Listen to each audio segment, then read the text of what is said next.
Good stories all week in the Post on the Angels and today on the Yankee lineup. There you see him, part of the MLB Network crew. Joe, it's a pleasure. Let's do the Angels first. You know what the thing that worries me about the Angels right now is not that they've lost 9 of 12 and Texas killed them and Toronto killed them. It's the scores.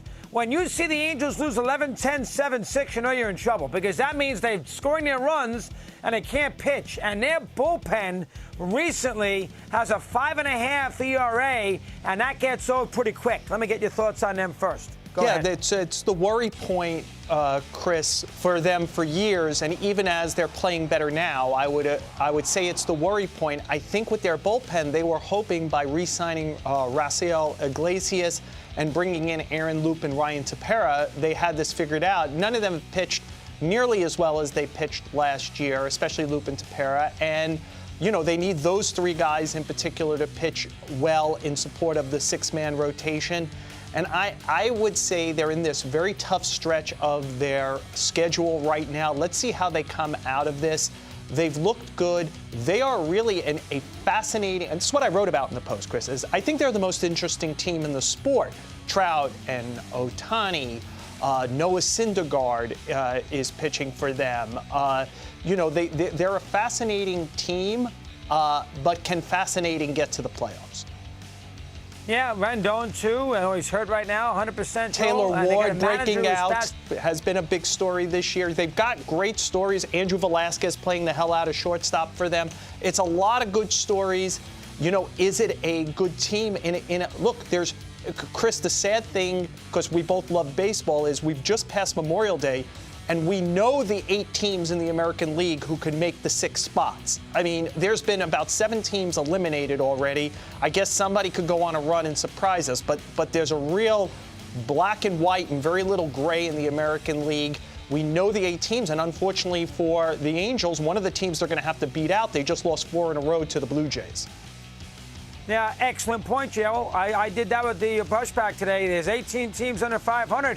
I'll go one step further. I mean, Mets, Milwaukee, St. Louis, 3 teams in the NL West, and maybe I'll throw Atlanta in. I mean, so I could sit there and say that I'm not buying the Phillies, and I'm not buying Arizona, Colorado, so they can't buy the Cubs. So there's 7 teams in the National League, and they played, what, 27, 28% of the season?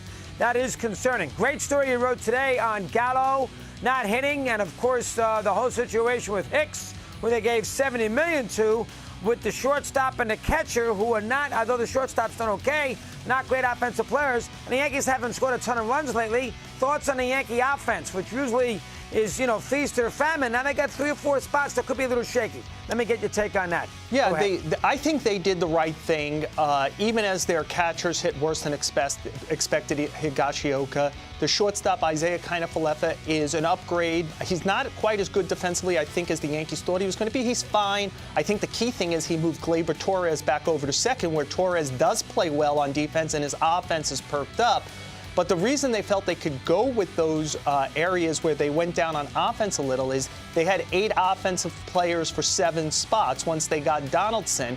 And the offense in a lot of ways has looked like last year's offense, which was, it was mainly carried by especially Judge and Giancarlo Stanton, who's on the injured list right now.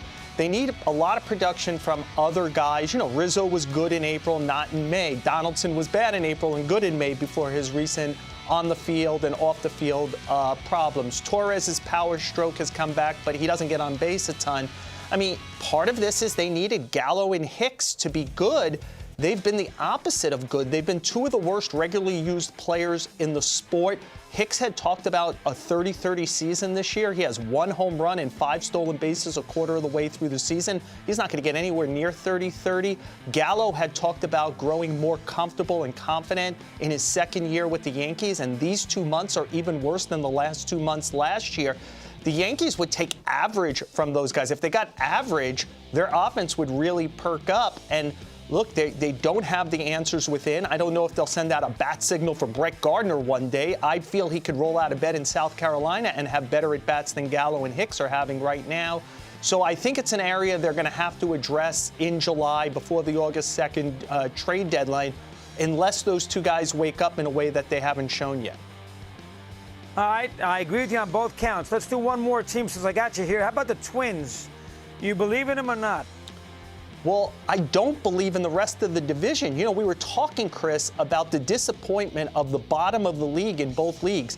I don't think people thought the Tigers or Royals would be great teams, but with the additions of Bobby Witt Jr. in Kansas City, Spencer Torkelson in Detroit, and some money spent on Baez and Rodriguez, we thought those teams would perk up a little.